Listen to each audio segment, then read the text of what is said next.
কোনো কারণে সিম কার্ড নষ্ট হয়ে গেলে সেই সিম কিন্তু আপনাকে আবারও কাস্টমার কেয়ার বা রিটেল শপে গিয়ে রিপ্লেস করতে হয়।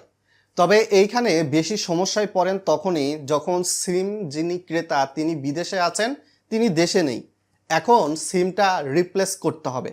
তো এখন চাইলে কিন্তু আপনার ফিঙ্গারপ্রিন্ট ছাড়াই আপনি দেশে না থাকলে আপনি কিন্তু এই সিম কার্ডটা রিপ্লেস করতে পারবেন। গ্রামীণ, রবি, এয়ারটেল, বাংলালিংক, টেলিটক যেই সিম কার্ডটাই হোক না কেন, বিটিআরসি এমনই কিন্তু সুসংবাদটা দিয়েছে।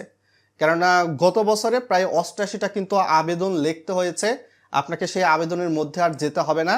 ভিডিওটা লাইক করে চ্যানেলে নতুন দর্শক হয়ে থাকলে সাবস্ক্রাইব করে দিবেন। চলুন বিস্তারিত বিষয়গুলো দেখে আসি। তো এখন বিটিআরসি বলতেছে আপনি বিদেশে আছেন, আপনার সিম কার্ডটা যদি আপনি তুলতে চান সেক্ষেত্রে আপনার দেশে পরিবারের যিনি সদস্য রয়েছে সেটা আপনার ওয়াইফ হতে পারে, আপনার পিতামাতা হতে পারে, আপনার ভাই বোন হতে পারে। তো এক্ষেত্রে আপনার পিতামাতা ভাই বোনের মাধ্যমে সিম কার্ডটা তুলতে পারবেন, যে কোনো একজনের মাধ্যমে। এজন্য অবশ্যই আপনি যে বিদেশে আছেন তো সেক্ষেত্রে আপনার কিন্তু অবশ্যই পাসপোর্টের পৃষ্ঠার অনুলিপির প্রয়োজন হবে, যেই পৃষ্ঠায় আপনার ডিটেলস ইনফরমেশন লেখা থাকে, এবং পাসপোর্টটা কিন্তু রিনিউ অবস্থায় থাকতে হবে। অনুলিপি মানেও কিন্তু ফটোকপিকে বোঝানো হয়। এরপর আপনি যে বিদেশে আছেন, তাই না, বিদেশে আপনি অবশ্যই ওয়ার্ক পারমিটের বদৌলতে আছেন, সেই দেশে হয়তো বা শপে কাজ করেন বা হসপিটাল বা রেস্টুরেন্ট যেখানেই হোক, বা বিভিন্ন ক্ষেত্রে এই সকল প্লেস ছাড়া অন্যান্য প্লেসে আপনি কাজ করেন, পাম বাগানে বা যে কোনো বাগানে। তো সেই সকল ক্ষেত্রে আপনি যে বিদেশে আছেন আপনার ওয়ার্ক পারমিট তো আছে, সেই ওয়ার্ক পারমিটের কিন্তু আবার অনুলিপি বা ফটোকপির প্রয়োজন হবে।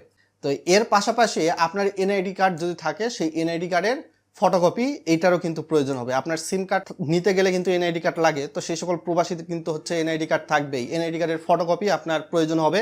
এরপর এই তিনটা ডকুমেন্টস দিয়ে আপনি যেই সিমটা রিপ্লেস করতে চান বা যেই সিমটাকে ই সিমে কনভার্ট করতে চান, কাইন্ডলি সেই সিম কোম্পানির কাস্টমার কেয়ারে যেতে হবে। আমাদের আশেপাশে রিটেল শপ যেগুলো রয়েছে, যেখানে রিচার্জের দোকান প্লাস ফ্লেক্সি দেয়, বিকাশের দোকান, সেখানে গিয়ে কিন্তু হবে না, সরাসরি কাস্টমার কেয়ারে যেতে হবে।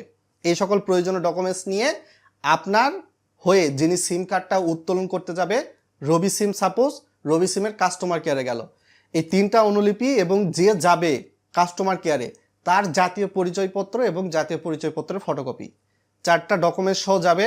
যার পরবর্তীতে এই ঘটনাগুলো বিস্তারিত বলবে যে তিনি বিদেশে আছে, তার সিম কার্ডটা আপনাকে তোলার অনুমতি দিয়েছে বা ই সিমে কনভার্ট করার অনুমতি দিয়েছে, আপনি ফিঙ্গারপ্রিন্ট ছাড়াই পারবেন। এ সাপেক্ষে যার সিম যিনি প্রবাসে আছেন তাকে সরাসরি আপনি হোয়াটসঅ্যাপ বা ইমোতে কল দিবেন। কল দেওয়ার পরবর্তীতে আপনি ওই কাস্টমার কেয়ারের যিনি রিপ্রেজেন্টেটিভ আপনাকে সিম রিপ্লেসে সাহায্য করবে তার সঙ্গে কথা বলিয়ে দিবেন।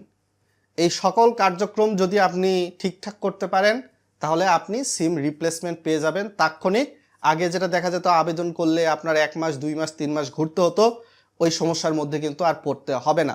তো বিটিআরসির সিদ্ধান্ত কেমনভাবে দেখছেন, গুড নাকি ব্যাড, ভিডিওর কমেন্ট বক্সে লিখে জানাবেন বন্ধুরা।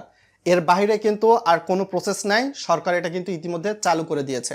এক্ষেত্রে রিপ্লেস করেন তারাই রোমিং করার পরবর্তীতে সিম কার্ডের টেকনিক্যাল কোনো ইস্যু থাকলে বা আপনি ই সিমে কনভার্ট করতে চাইলে।